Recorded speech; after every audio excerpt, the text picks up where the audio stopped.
Good evening, ladies and gentlemen. Welcome to the 29th Annual Fleet Admiral Chester W. Nimitz Lectureship. I'm Lieutenant Colonel Honoré Spencer, Professor of Aerospace Studies and Commander of Air Force ROTC Detachment 85 at the University of California, Berkeley.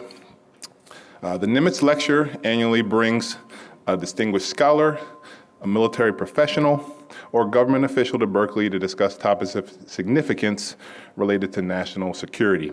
The first page of programs you might have had earlier highlights the previous 29 guest lectures in the series. This year, we have the great honor and privilege of having General Norton A. Schwartz, the former Chief of Staff of the U.S. Air Force, as our distinguished lecturer. General Schwartz began his career in 1973, graduating from the U.S. Air Force Academy, hoorah, and becoming an airlift pilot.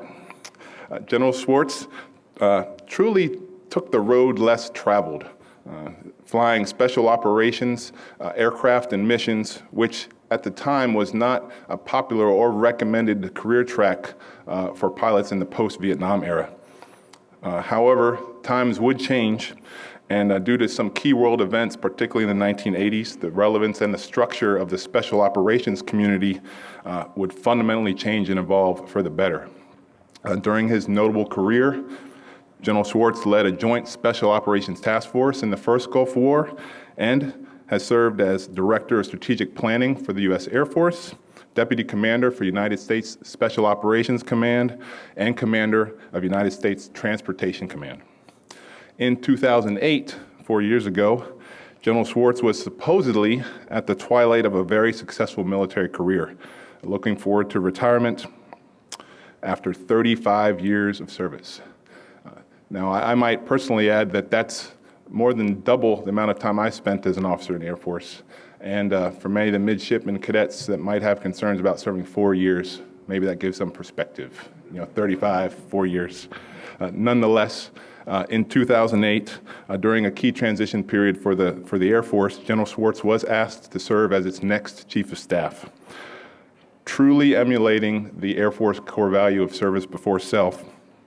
General Schwartz put the needs of the Air Force ahead of his own personal desires, potentially to retire happily, and instead served another 4 years, essentially running 90 miles per hour as the senior United States uniformed Air Force officer.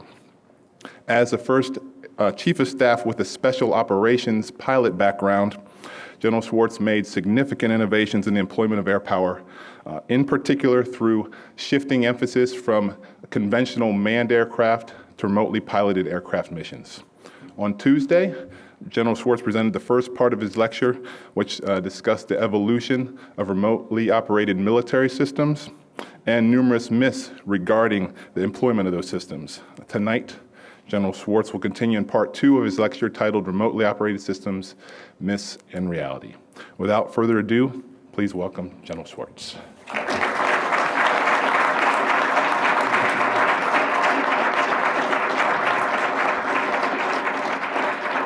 Good evening, everyone.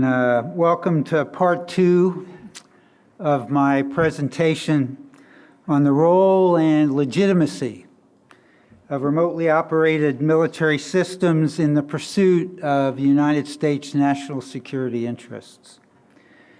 I thank Dr. Spieth, to Lieutenant Clough, there you are on the left, the Nimitz Lecture Series Committee, some of whom are certainly here this evening, and generous donors for this event, for your hospitality and support throughout. In the last session, in an effort to provide deeper context to an informed discussion on remotely operated military systems, we addressed the genesis of remotely operated military aviation systems dating back to World War II. We discussed the operational advantages of such platforms to the present day, targeting methodologies and rationale for armed versions of the systems, legal and policy implications of their use, and the potential impact of remote combat on war-making decision makers.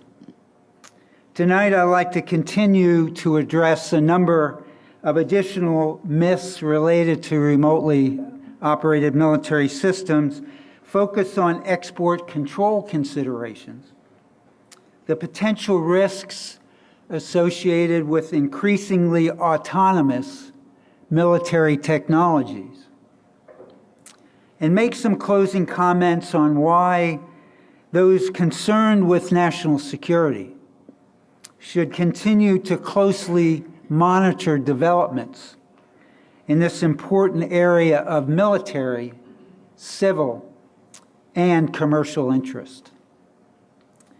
As before, my intent is not to advocate, but rather to educate, not to lecture, although I guess that's what I'm doing, but to illuminate. And if I provoke your thinking and maybe your emotions this evening, I think I will have succeeded in my mission. And with the long history Cal has as a center of original thinking, I hope that when we open the floor to questions, we'll have a lively discussion on the various aspects covered over 2 evenings. When we do, I know I will have served you well. Again, I do not claim superior knowledge or insight. Simply relevant operational experience with these capabilities and how decisions concerning their employment are made from the battlefield to conference tables of senior U.S. government officials. A common and in the past justified concern, particularly for operations in civil airspace, has been that remotely operated aviation systems are not as safe or reliable as other platforms. But over time, as respective platforms have matured, so too have their safety records improved. In the 10 years following the introduction of the Predator in 1997, the Air Force experienced 40 mishaps at a rate of 20 mishaps per 100,000 flying hours. That is a common aviation safety metric, as many of you know. In the 6 years since, after flying 6 times the number of flying hours of the previous 10 years, the mishap diminished to about 7.6 mishaps per 100,000 flying hours. The Reaper experienced a similar maturation trend following its introduction in 1998.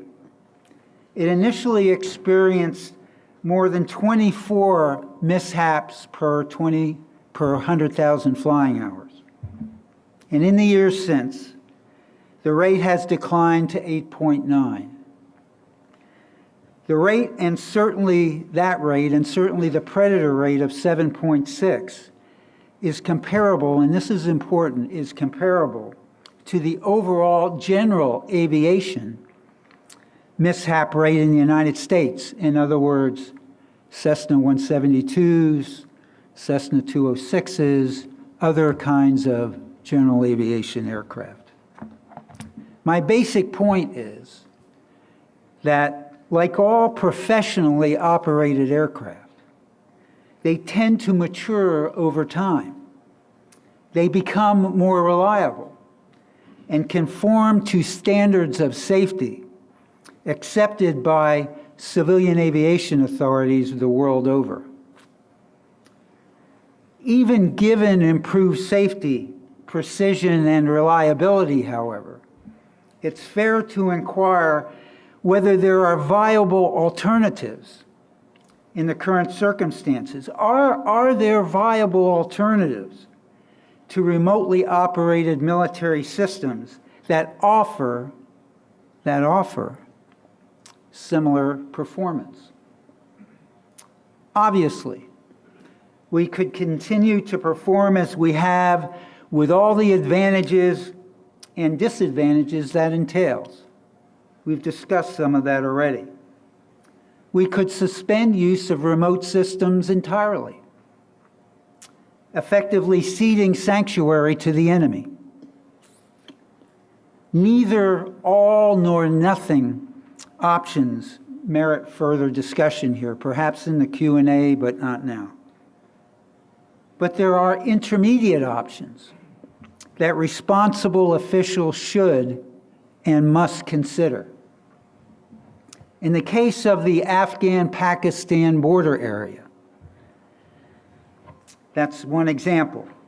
One could envision efforts on the part of national forces to secure tactical space, as the Pakistani army attempted to do in the Waziristan Swat Valley area a few years ago. That worked to deter, to eliminate and force the relocation of numerous Taliban elements operating in the area.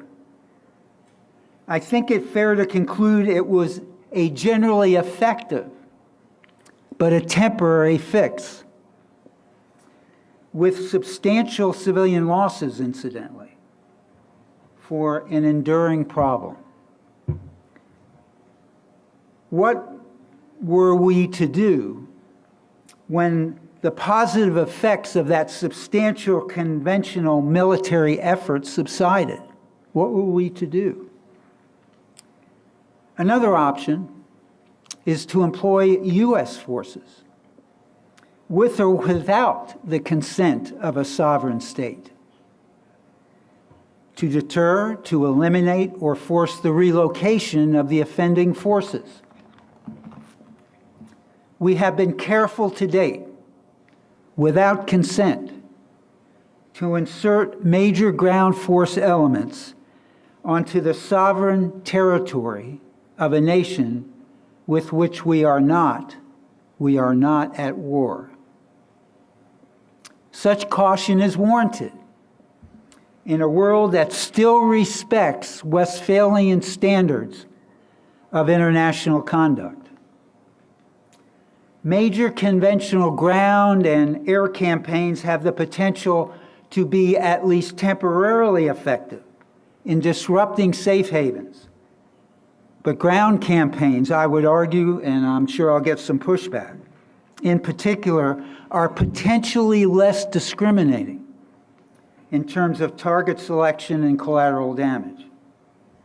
And so we are back, y'all, to what remotely operated systems offer, what they deliver, at what cost in lives, resources, and stature, and the potential adverse perceptions they provoke. On balance, ladies and gentlemen, I submit U.S. employment of strike-capable remote aviation platforms is a viable, rational response to a vexing battlefield problem,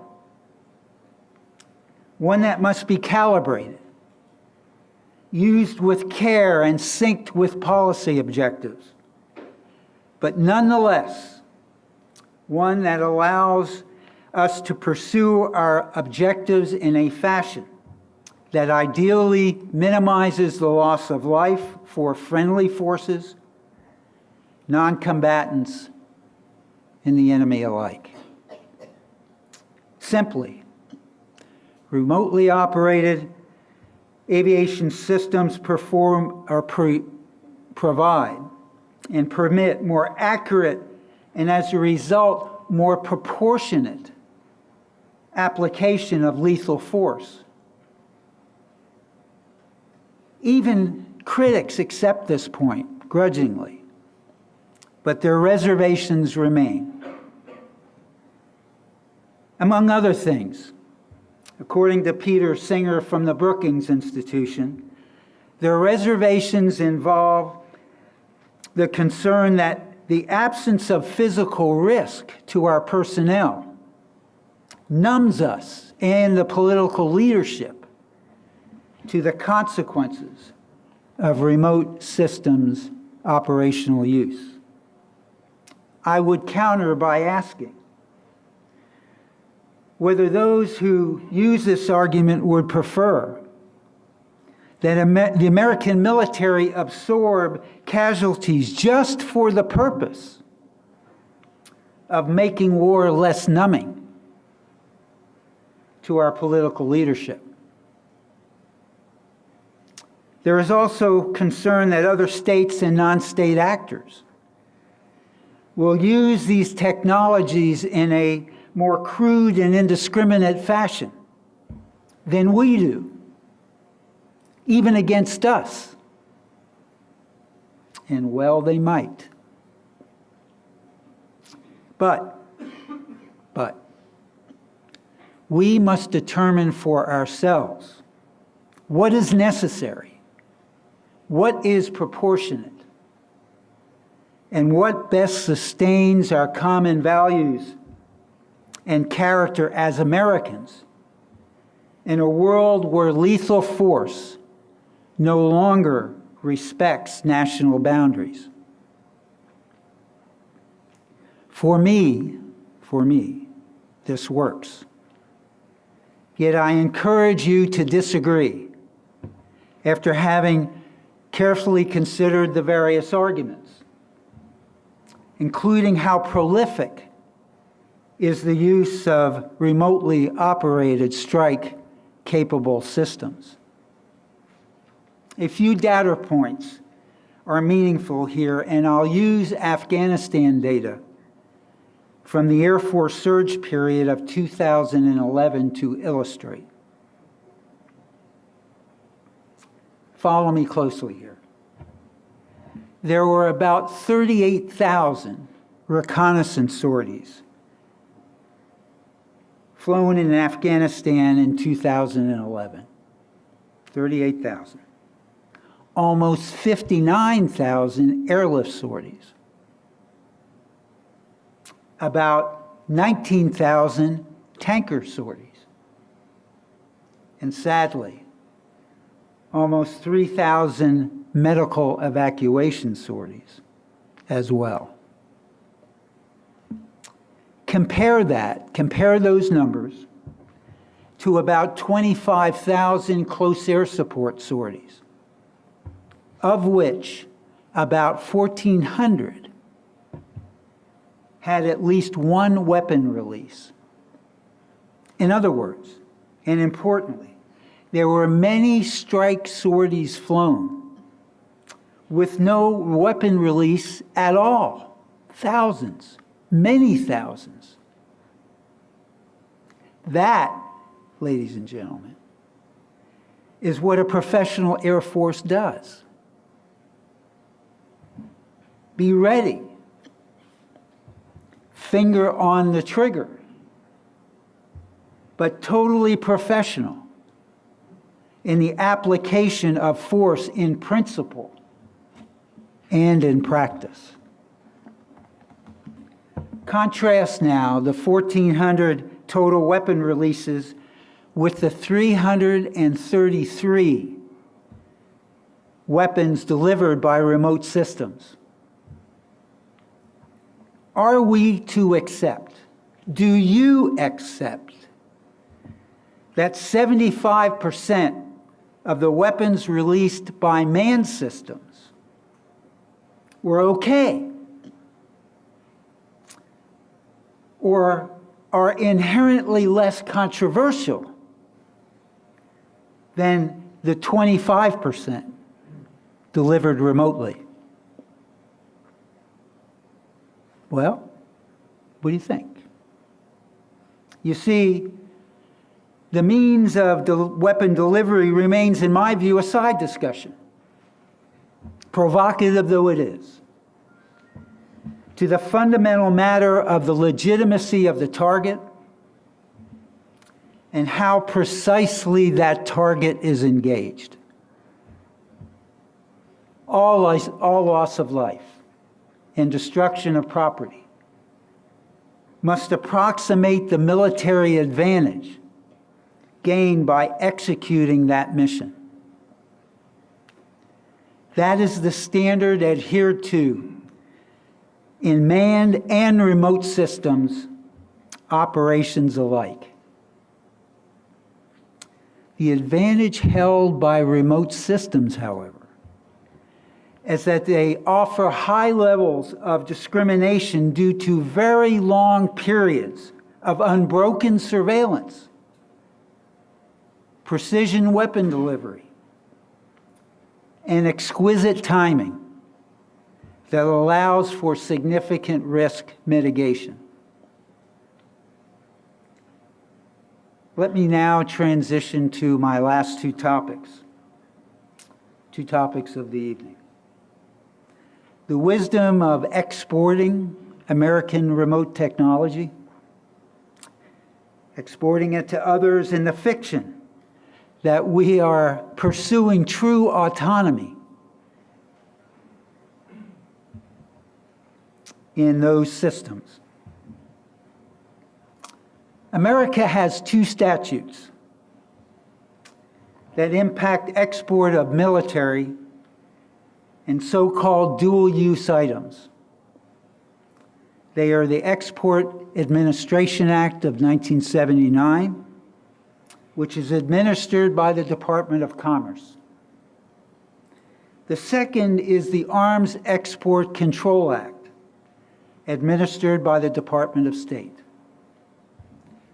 The Arms Export Control Act provides the Department of State with discretionary authority to determine which items, including missile technology items, require an export license.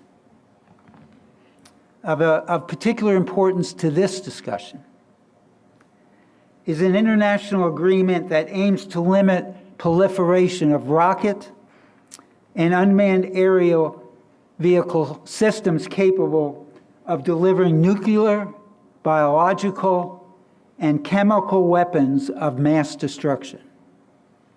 That agreement is known as the Missile Technology Control Regime, or MTCR, that came into being in 1987. Original signatories included 7 nations: Canada, France, Germany, Italy, Japan, the United Kingdom, and the United States. Since that time, this voluntary agreement has expanded to 34 member nations. Among those who joined MTCR, the coalition later include Brazil, South Africa, the Republic of Korea, and Turkey. The agreement focused on a range of equipment and technology, both military and dual use, that relate to missile development, production, and operation. The MTCR guidelines state that the regime is not designed to impede national space programs or international cooperation in such programs, so long as they do not contribute to delivery systems for weapons of mass destruction. This is why the debate over what the North Koreans are doing is particularly relevant today. But in short, MTCR came into being with a focus on missiles, both ballistic and cruise, as weapons. Focus on missiles, both ballistic and cruise, as weapons, particularly those weapons associated potentially with characteristics of mass destruction. All of this occurred well before the advent of unarmed and armed remotely operated aviation systems, certainly as we know them in the 1990s. MTCR identifies two categories of systems. Category 1 includes systems that can exceed 300 kilometers or about 180 nautical miles in range, and about 500 kilograms or 1,100 pounds in payload. Category 2 systems are those generally which meet the payload parameters below that 500 kilogram or 1,100 pound threshold. 500 kilograms, 1,100 pounds, was considered the minimum weight of the first generation nuclear warheads, while 300 kilometers, or about 180 nautical miles, was believed to be the minimum distance necessary to carry out a strategic attack. The reason all this is important, and why I've drug you through this, is that MTCR suggests that export of Category 1 systems should occur only after applying a, quote, strong presumption of denial, unquote, standard. The preferred U.S. manufactured remote aviation systems, the Predator, the Reaper, the Global Hawk, are Category 1 systems, given their range and payload, and are therefore subject to considerable scrutiny when applying for an export license. The criteria to overcome the presumption, the strong presumption of denial, includes whether the intended recipient is pursuing or has ambitions for acquiring weapons of mass destruction, and the credibility of the intended recipient, the credibility of that potential recipient's purpose for the purchase. How credible are they in this case? Case in point, clearly, we would not export a remotely operated Predator or Reaper to Iran, given doubts about its pursuit of weapons of mass destruction and associated lack of credibility. On the other hand, notwithstanding the fact that 76 nations now possess remotely operated aviation systems, the U.S. government has been hesitant, and I would argue overly hesitant, to export Predator, Reaper, and Global Hawk class systems even to MCR member nations. Among the 76 nations that now possess remote aviation systems include Burundi, Estonia, Ethiopia, Lebanon, and Uganda. Those systems come from a limited number of producing nations, but to this point, rarely, very rarely, including the United States. To date, we have exported Predator and Reaper class platforms to the United Kingdom and Italy, and Global Hawk to Germany. All of those three are MTCR members. Contrast this to Israel, a non-MTCR partner that has exported remote platforms to Germany, to France, India, Russia, and Georgia. Of note, neither India nor Georgia is an MTCR member. South Africa, an MTCR member, has also exported its indigenous remote aviation system. Proposals to export the Global Hawk to Japan and to South Korea have not yet occurred, in part because of the MTCR strong presumption of denial standard for Category 1 systems. And in these two cases, We have a remote platform that is reconnaissance only. It cannot carry weapons. Weapons of any kind. With the foregoing in mind, one must ask, I think, how prudent are our applications of the Arms Export Control Act, the Export Administration Act, and MTCR standards and guidelines for Class 1 systems in this emerging area of technological innovation. I would suggest for your consideration that MTCR was created to constrain the proliferation of missiles and weapons.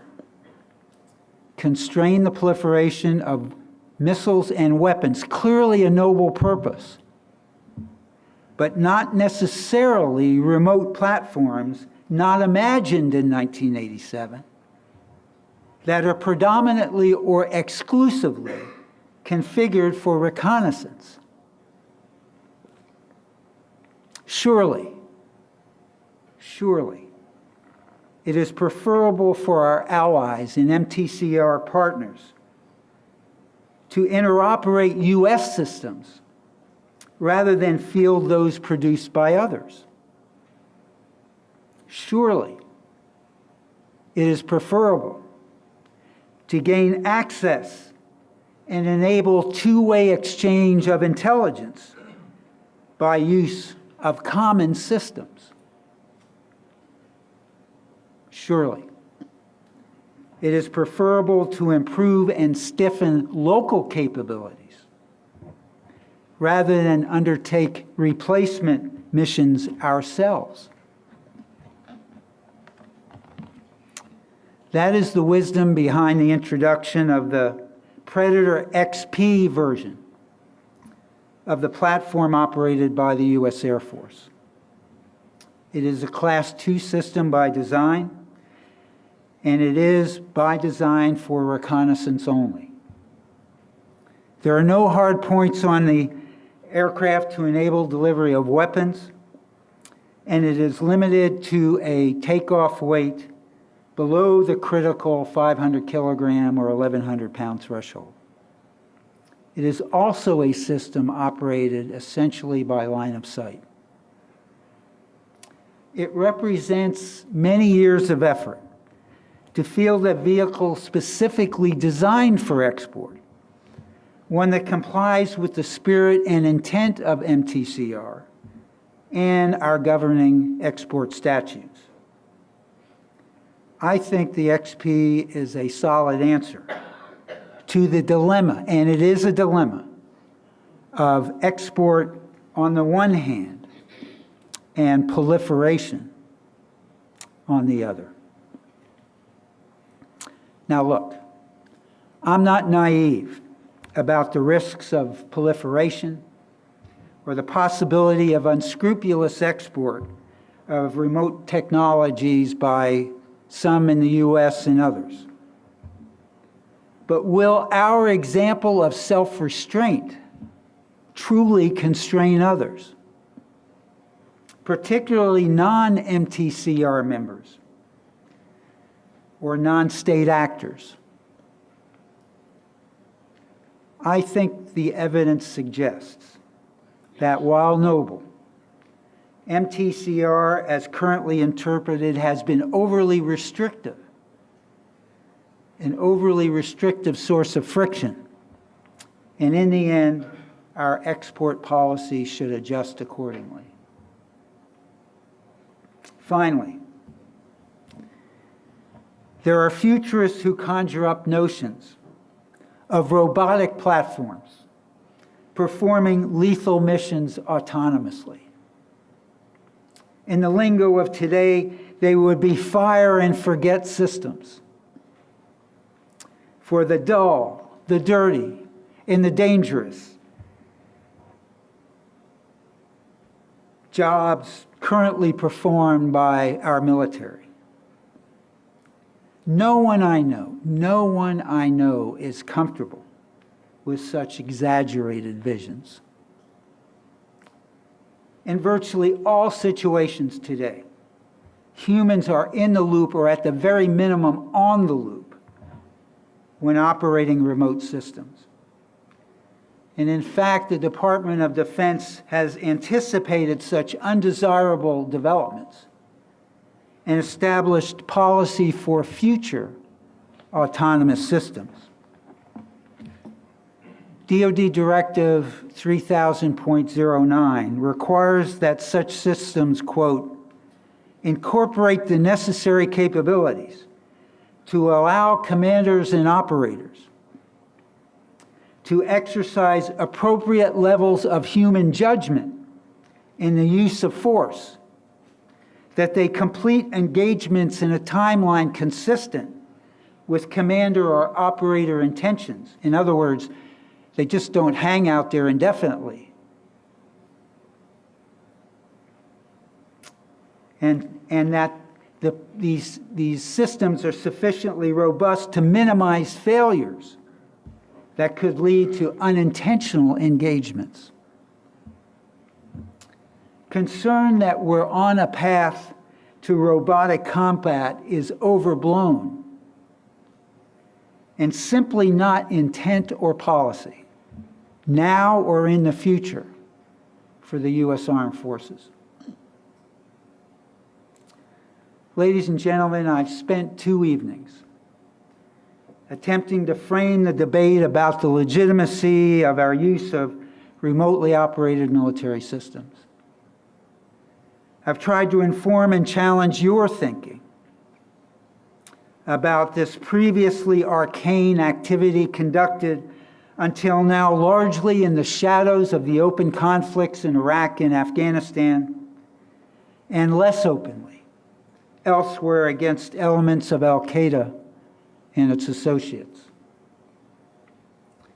Allow me to conclude with a few one-liners before I take your questions. Remotely operated military systems provide distinct operational advantages. They offer persistent surveillance, enabling precise targeting. When armed, they dramatically compress the kill chain timeline. See, identify, confirm, attack. Remote operations also reduce our forward military footprint, but the need for forward bases remains.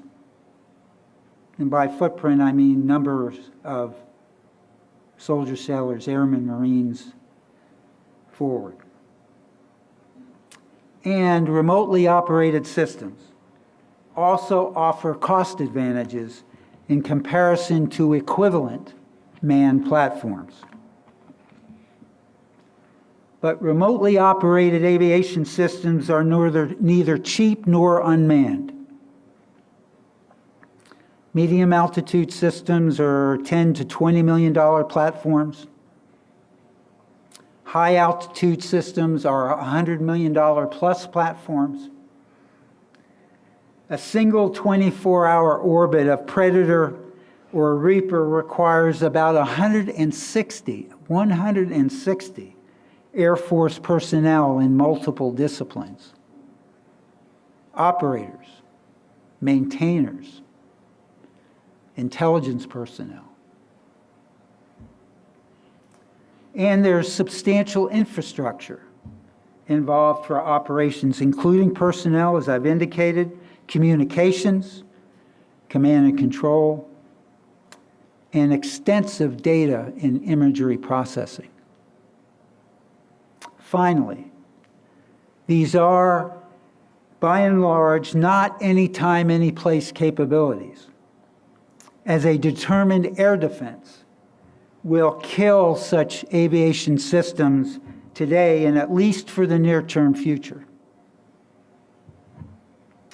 To Dr. Spieth, to Lieutenant Clough, Colonel Eggers, students of the University of California at Berkeley, benefactors of the Nimitz lecture series, And certainly the guests that are here tonight, thank you for attending. Thank you for your warm hospitality, your intellectual curiosity, everyone here, and your willingness to engage in an important discussion on a relevant, but for many controversial means to secure current and future battlefields. It's been a pleasure to do my best to keep your attention this evening, and I'm happy now to take your questions and to continue the conversation. Once again, thank you so much.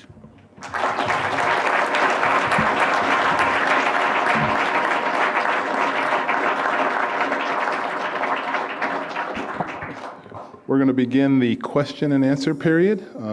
Everyone here is welcome to ask any question, controversial or not, to General Schwartz. The other night, the cadets and middies didn't sort of ask many questions. Feel free to do so tonight. So, and there'll be, there's two midshipmen on the sides with microphones. Please wait until they provide the microphone so everyone can hear, and also it helps with transcription later. All right, thank you. Yes, sir.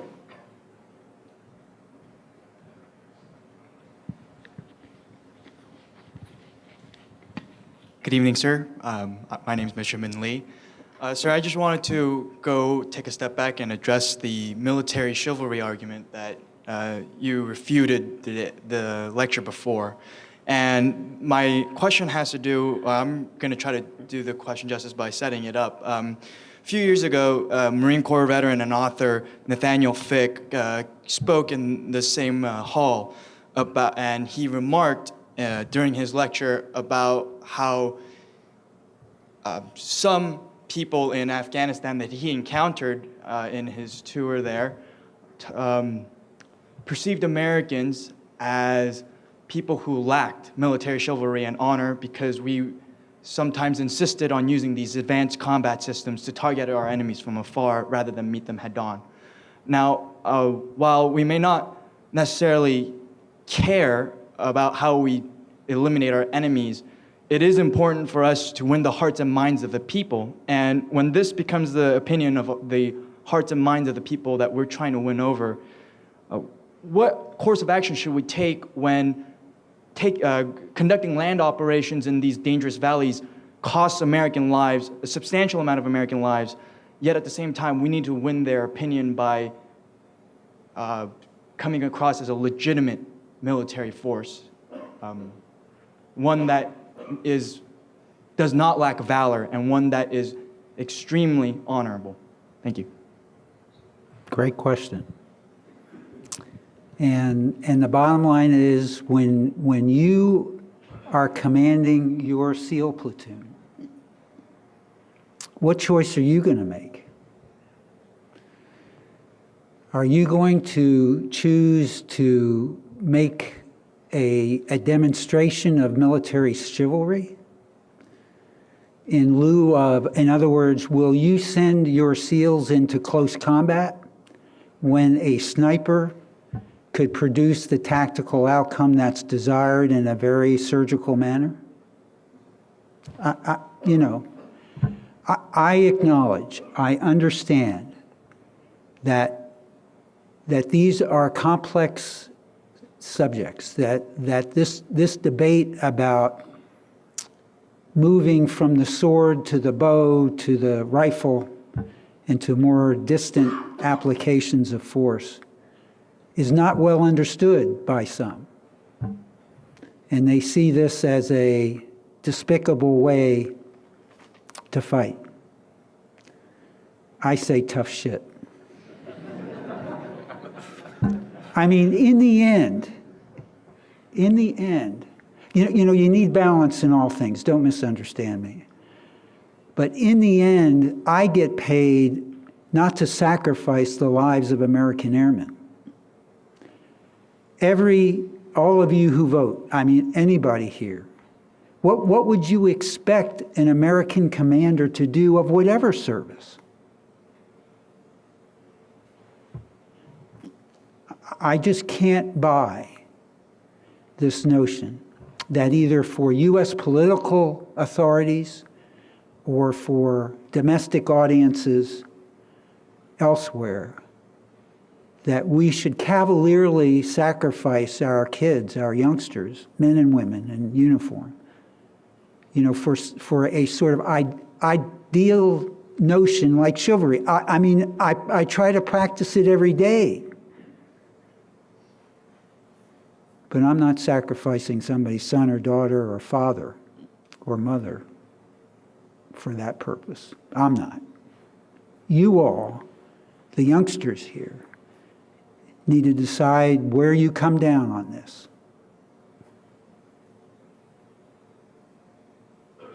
That's one of the reasons I'm here.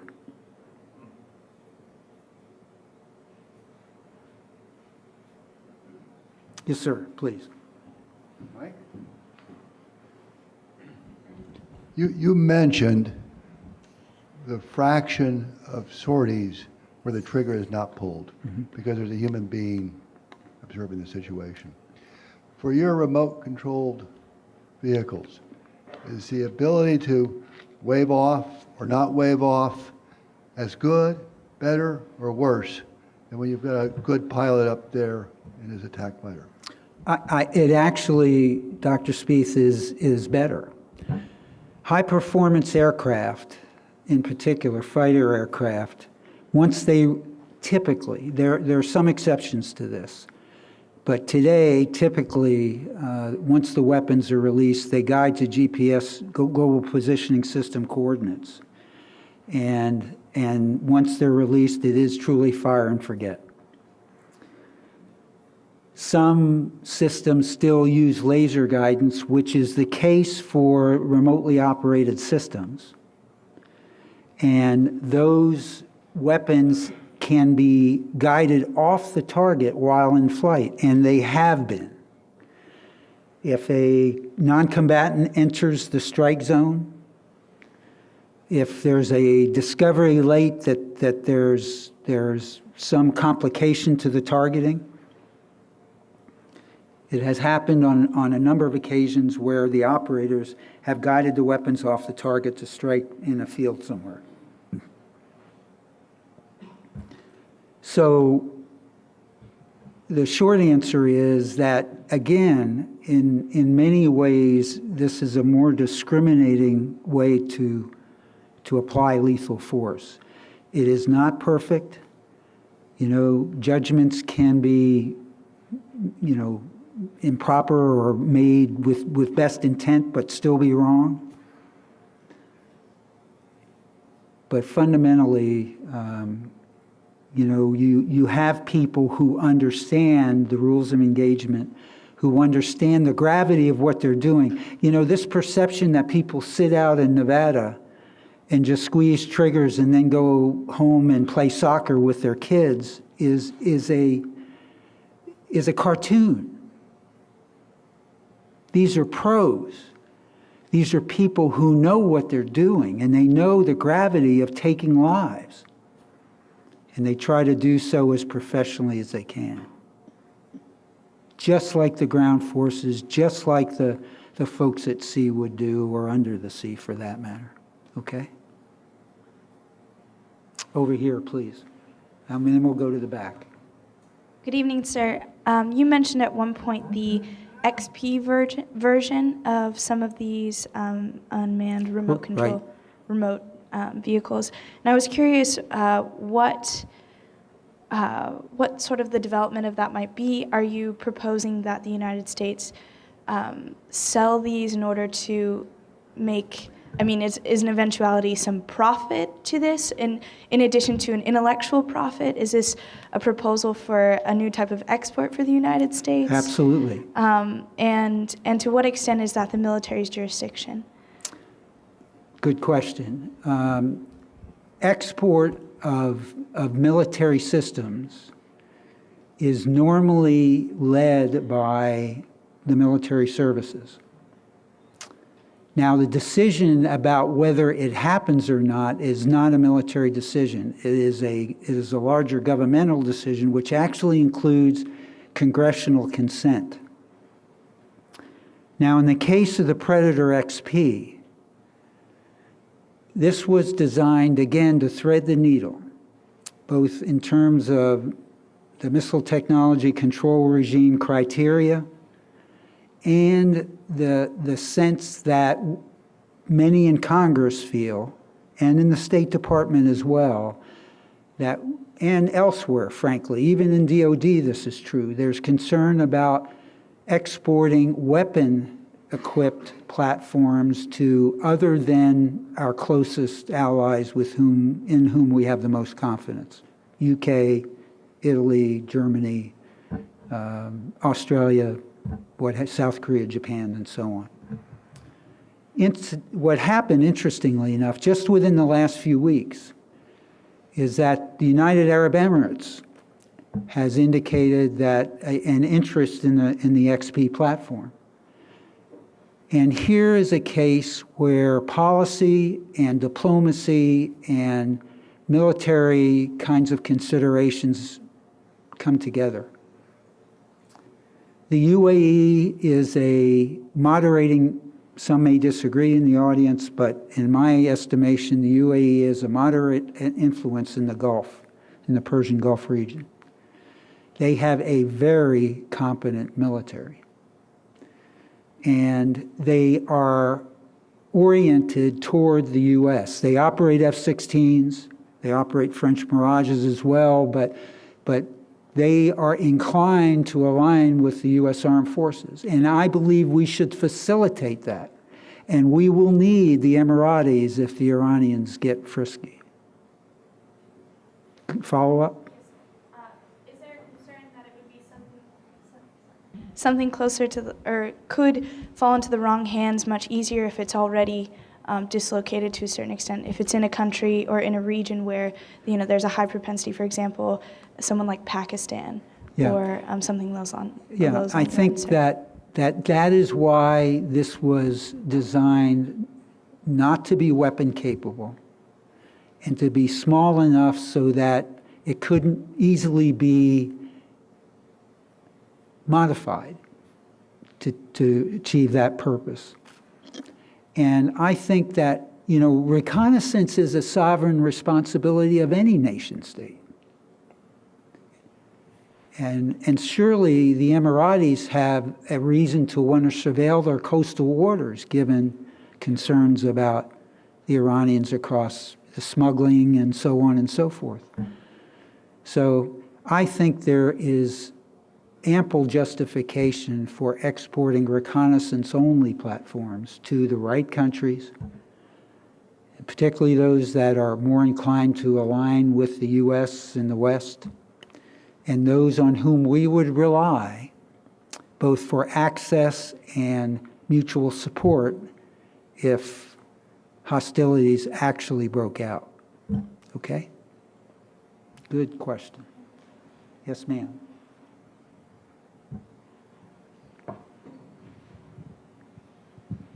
Sir, how do you think the use of UAVs affects the role of air battle managers and how the air battle is carried out? Frankly, not at all. It's like any other machine in the air or platform in space. The air battle management is exactly the same. Now, the mechanism isn't local, as it is, say, in the Persian Gulf area, where our command and control entity is in Qatar, and it controls the operations both formally in Iraq and now in Afghanistan. That communications has to occur between Qatar and where the systems are being operated from, whether it's Nevada or any other location in the United States. So the bottom line is the coordination is the same, the procedures and so on are identical. The difference is that the interaction occurs over somewhat larger distances via reliable communications and data transfer. So it's exactly the same. Do you have a different feeling? I was just wondering where ABMs play into it, because RPAs have their own Well, sure. I mean, it's absolutely the same thing as an airborne warning and control aircraft with all of its battle managers in the back of the aircraft. Of course, they're controlling the airspace because the radar on that airplane's good for 300 miles or so. That radar can still see Predators, Reapers, and Global Hawks. And you have to deconflict those air platforms with others. The idea that you can operate with blue sky, not worry about conflicts between aircraft in the air because there's lots of airspace up there, don't believe it. Afghanistan is a busy place from an air point of view, and you can run airplanes into each other, and we've had it happen. An Army Predator ran into a C-130 in the south of Afghanistan. Fortunately, only the Army Predator suffered a complete casualty, But the bottom line is the need is the same. It's just the modality of the control is a little bit different, okay? Sir, right there, this with a tie on. Since we both have ties on, I'm asking the gentleman in the tie tonight. Well, I'll be short, General. This is Mike Kanzi. I'm a UC Berkeley grad, 1969. The point that was brought up earlier by the midshipman about export or not export, wouldn't you agree that the whole question is largely moot or rapidly becoming so, given the proliferation of technology throughout the world? You cited Israel as an example of a nation that's already exporting them. To me, it's no great leap to see Russia or India doing the same thing in the very near future, probably sooner than any of us anticipate. Do you agree or disagree? I think you're right in the longer term, maybe the medium term, but the reality remains that people prefer, if we can manage cost considerations, to operate U.S. systems. This is almost universally true. Now, major folks, the Chinese and the Russians, are never going to buy American systems, and we wouldn't sell them anyway. But to those countries with which we have a strategic alignment and who are or could be instrumental in a future combat scenario, I would argue that we should at least seriously consider the advantages of export of U.S. systems in lieu of allowing others to have that business. Yes, I would agree that export is a financial advantage to U.S. companies. But I would also argue that it is a strategic advantage to us for access, for exchange of intelligence information, for partnering on tactics, techniques, and procedures that are handy when the money goes down. I remember meeting a Japanese counterpart one night.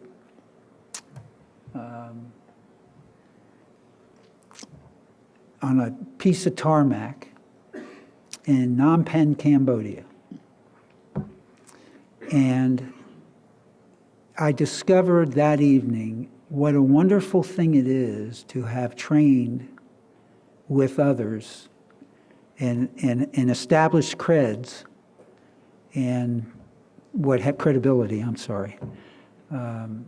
with others, because I actually happened to know this guy and he knew me. And so, the normal ballet that occurs didn't occur. It was a good thing.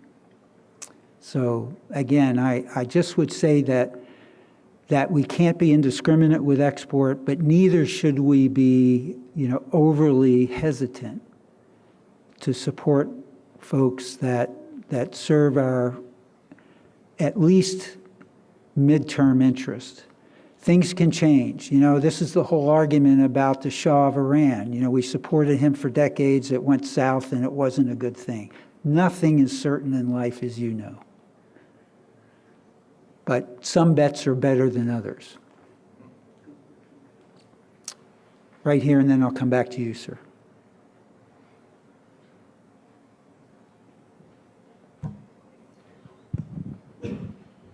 Good evening, sir. Midshipman Galeano.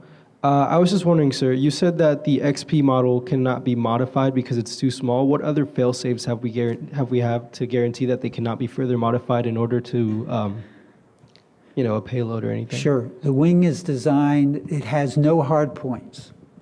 So you cannot put fixtures on the wings. It's where you could mount weapons. So, this was done deliberately. So it's a soft wing. And as a result, it might not have quite the endurance that a more ruggedly, designed and built airframe might. But this was part of the compromise. And I think, a prudent one. Okay? Last question is right here, sir.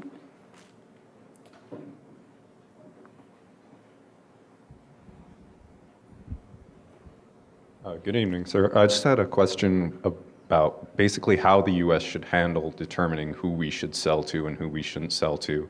You mentioned MTCR as a possible determining factor, but I mean, you have countries like Lebanon as part of that who Right.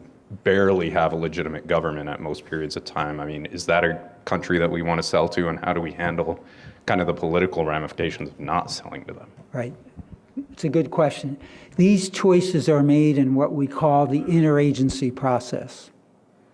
The Department of Defense has a recommended position on export to country X or Y. And there needs to be, a solid rationale. It's a stable government. It's been friendly for X amount of time. It is a part of a bulwark against certain geographic or environmental circumstances that is of interest to the United States. They have the means both to use and to avoid misuse of the platform or whatever the item may be. All of these considerations would be taken into account both by the Department of Defense, by the Department of State, by the White House, certainly by the Foreign Affairs Committees of the Congress, which have to approve all export. And it's through this process, which is not friction-free, that ultimate decisions are made on export. Good case in point quickly is Saudi Arabia. Lots of politics involved, as you can imagine. And, there are those who argue that the Saudi regime is fragile. And, our bet might not be a good one. There are those who argue that Saudi Arabia is a threat to Israel. That's nonsense in my view, but there are those who believe that. On the other hand, Saudi Arabia has been a strong ally and partner for decades. And if Saudi Arabia went a different way, we would be in a much more difficult position strategically. So all of these factors kind of enter in. Some of them are rational, some of them are policy-based, some of those are political. And through the mash of all that, we make choices on what goes where and what doesn't. I think that, again, as I indicated in the remarks, that we have been a little too reticent in this area on remote systems. And in the case of UAE as well, there's been some reluctance. But there is no chance, in my view, that the Emiratis would turn on Israel. No chance. And so if you take away the concern there, I think, the Emiratis are, in my view, a long-term partner in the Gulf that will help maintain stability, even if the Saudis wiggle some, as they go through their succession crises that we know are going to occur. Okay? Ladies and gentlemen, again, thanks for your hospitality. I hope this has been informative. I thank you all for allowing me to take 2 evenings out of your week. And again, for the cadets whom this is really for, you have much to look forward to. The country needs you. Whether you make this a 40-year career or a 4-year career, you are still going to fulfill the duties that we spoke about today of being a citizen. And that's what's important to the country. Thanks very much.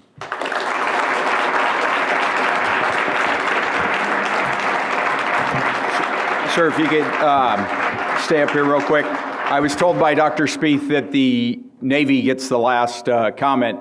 However, in my case, it's the Marine that's going to get the last comment. So, sir, on behalf of the Military Officers Education Committee and InterOTC UC Berkeley, we want to thank you for being this year's Nimitz Lecturer. There is no doubt your comments have served us well, no doubt in my mind. So, sir, thank you very much. Presented to General Norton Schwartz, University of California, Berkeley, as the 29th Nimitz Lecturer, sir. Thank you, sir. And, sir, I have one more comment. And, folks, we have heard the General talk about the drone policy and things like this, but I want to leave you also with a little bit more about General Schwartz. I happened to be at PACOM years ago, and for those of you that don't know, General Schwartz was pushing an issue for the Air Force where it was an initiative putting more emphasis on the physical training program and the body composition program for airmen. Okay, and for those that don't know what body composition is, that is if you're fat or overweight, or to be more politically correct, if you're larger than you should be, you fix yourself or you move on. And sir, when I was at PACOM, I know that was received with mixed feelings, but I will tell you from the Marines sitting at PACOM, sir, I respected the hell out of it, and I know what you were doing was pushing standards. So sir, from the Marine side of NROTC, if you could find it in your heart, we'd be honored when you're on your next run to maybe wear that NROTC Cal Marine shirt, sir. It will happen in Brussels. Hoorah, sir. Thank you. Thank you, sir.